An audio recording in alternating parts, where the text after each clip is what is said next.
Making full use of the LGThinQ app. 2. Do you know of the lovely features here and there on the LGThinQ app? Try them out and fully enjoy the app. Now, let's get started. Reading notifications.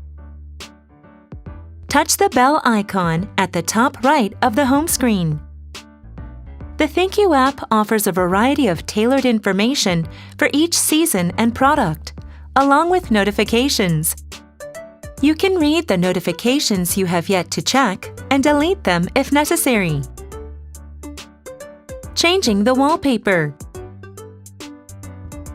Freely select the wallpaper you want. Go to Menu at the top left of the home screen. Click on Manage Home and touch Wallpaper. You can select whichever wallpaper you want, depending on your taste or room type. Take a tour.